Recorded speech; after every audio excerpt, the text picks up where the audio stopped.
Assalamualaikum warahmatullahi wabarakatuh.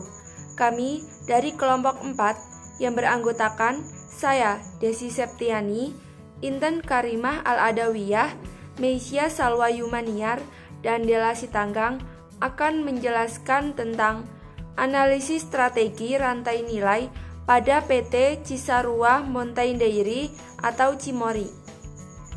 Profil perusahaan PT Cimory.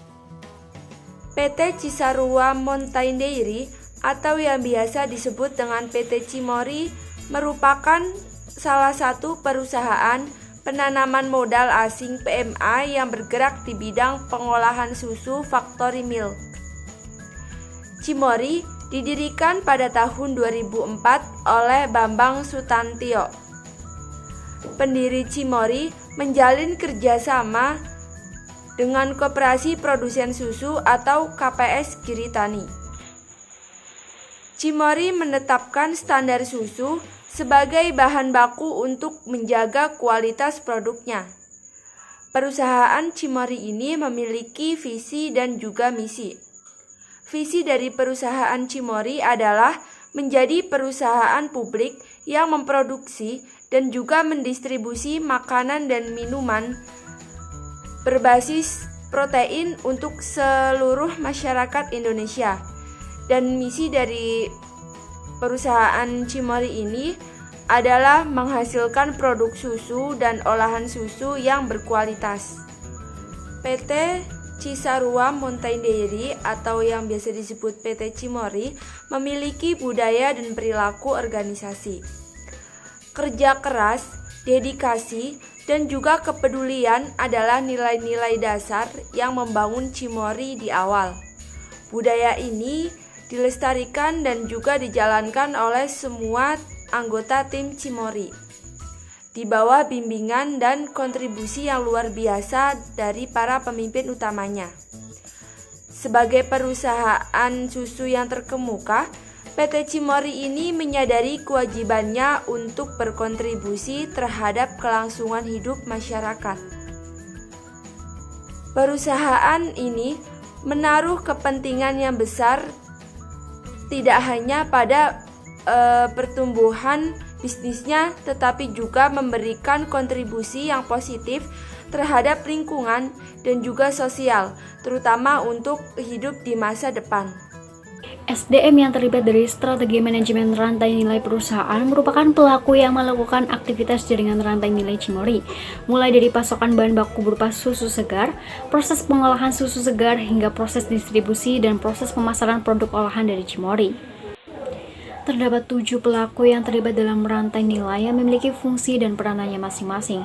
Yang pertama ada pemasok bahan baku berupa susu murni seperti Koperasi Unit Desa Giritani, KUD Cipanas, dan juga KUD Sukabumi. Kemudian ada pemasok bahan pendukung seperti PT Kifat Citra yang memasok gula, PT Christian Hansen yang memasok bahan pewarna, dan juga PT Inopek yang berperan dalam kemasan yogurt. Yang ketiga ada PT Cisarua Mountain Dairy Tbk, kemudian ada Restoran Cimory, PT Makro Sentra Niaga Boga Tbk, agen penjualan, dan pastinya dari sisi konsumen. Cimory tidak memiliki usaha sapi perah sendiri dan sangat bergantung pada pasokan susu segar dari petani. Dalam hal ini, petani susu sebagai pemasok juga termasuk SDM atau pelaku yang terlibat dalam rantai nilai Cimory.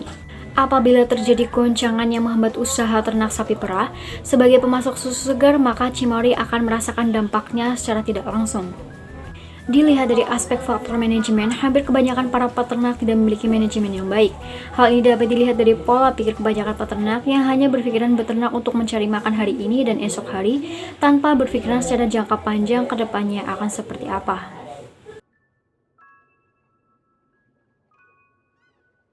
Sedangkan dilihat dari sisi pekerja, berdasarkan data pada tabel tersebut, untuk 5 tahun belakangan ini mengalami penurunan jumlah karyawan dari tahun 2016.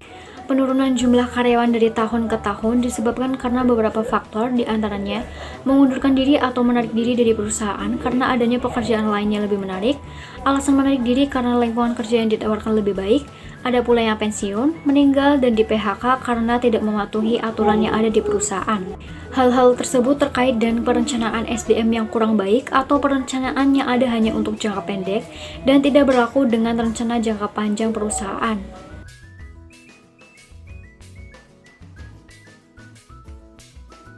Kerja keras, dedikasi, dan kepedulian merupakan nilai-nilai dasar yang membangun Cimory di awal. Di bawah bimbingan dan kontribusi luar biasa dari para pemimpin utama PT Cimory, Cimory beroperasi secara profesional di mana setiap peran dan fungsi didefinisikan secara hierarkis dan teratur. Hal ini memungkinkan perusahaan untuk tampil dan bekerja secara optimal, membangun kerjasama tim yang kuat di semua fungsi, menciptakan Cimory yang bersatu dan termotivasi. Koordinasi dan kolaborasi Cimory.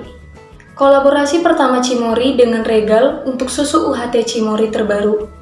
Cimory akhirnya memperkenalkan susu UHT baru mereka yang berkolaborasi dengan Regal. Perusahaan susu ternama tersebut menjelaskan bahwa ini kolaborasi pertama Cimory dengan merek lain.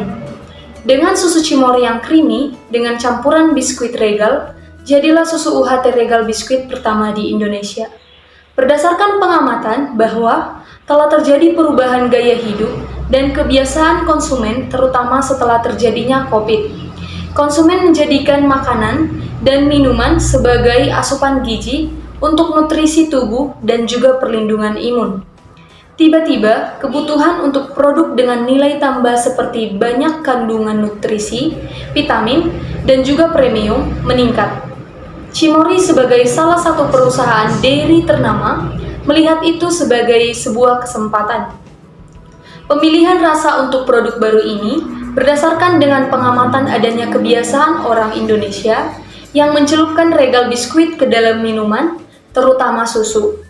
Cimory juga melihat banyak pemain di food service berinovasi dengan biskuit Regal sebagai topping renyah yang cocok untuk dicampurkan dengan minuman seperti susu dan juga hidangan penutup. Penerimaan dari konsumen sangat positif. Banyaknya perbincangan yang mulai terlihat di sosial media. Semakin banyak orang yang penasaran juga untuk membeli dan mencoba produk baru tersebut. Investasi teknologi Cimory. Selain kenaikan pendapatan yang tinggi, Cisarua Mountain Dairy juga membukukan profitabilitas yang sangat signifikan. Laba periode berjalan per Juni 2021 mencapai 364,5 miliar dari pendapatan per Juni 2020. Perolehan tersebut sudah melampaui laba periode berjalan sepanjang tahun 2020 yang sebesar 177,1 miliar.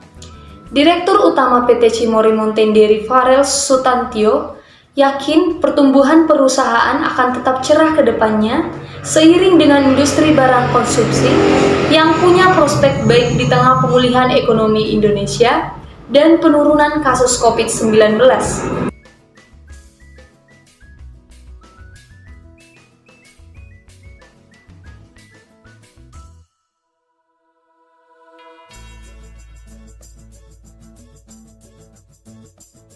Proses dari rantai nilai Cimory yang pertama adalah Cimory mengembangkan sistem rantai pasok inklusif yang melibatkan peternak kecil ke dalam model bisnis yang dibangunnya. Sistem intensif berupa harga yang lebih tinggi 10% dari pasar umum menjadikan daya tarik bagi peternak susu untuk bermitra dengan Cimory. Cimory juga melibatkan koperasi sebagai agregator bisnis di level produsen yang menjadi pengendali kualitas bagi susu yang dihasilkan peternak anggota koperasi. Harga pembelian susu yang lebih tinggi tersebut merupakan salah satu bentuk transfer nilai tambah dari industri pengolahan susu seperti Cimory. Cimory bisa mengembangkan sistem rantai pasok yang berkelanjutan dengan menerapkan sistem active bonus voucher bagi para peternak susu yang mampu meningkatkan kualitas dan produktivitas susu segarnya agar memenuhi standar yang ditetapkan. Cimory juga mengurangi ketergantungan pada impor. Sudah selayaknya Indonesia menerapkan model kolaborasi triple helix yang menciptakan nilai bersama dalam pengembangan industri persusuan nasional. Hambatan atau kekurangan yang menjadi penghambat dari rantai nilai Cimory berasal dari pihak pemasok, terutama pemasok bahan baku. Hal ini dikarenakan beberapa faktor. Faktor yang pertama adalah rendahnya teknologi dalam proses pengiriman susu segar, terutama dikarenakan rusaknya alat transportasi. Yang kedua, rendahnya kualitas pakan yang digunakan oleh para peternak yang tergabung dalam KUD yang menyebabkan rendahnya produktivitas yang dihasilkan para peternak. Yang ketiga adalah banyaknya kandang yang tidak terisi menyebabkan tidak maksimalnya tingkat produksi susu segar yang dihasilkan oleh para peternak karena tidak tercapainya skala ekonomis. Yang keempat, sulitnya mendapatkan sanitasi yang cukup membuat beberapa peternak kesulitan dalam mendapatkan atau menjaga tingkat kehigienisan susu segar. Yang kelima, padatnya jalur transportasi menuju Cimory membuat pemasok mengeluarkan biaya lebih mahal untuk mengirimkan pasokan susu segar ke Cimory. Yang keenam, rendahnya kualitas bahan pendukung yang berasal dari dalam negeri menyebabkan Cimory harus mengimpor langsung bahan pendukung dari luar negeri. Dan yang terakhir adalah kurs rupiah yang berfluktuasi memengaruhi jumlah pasokan bahan pendukung yang digunakan oleh Cimory.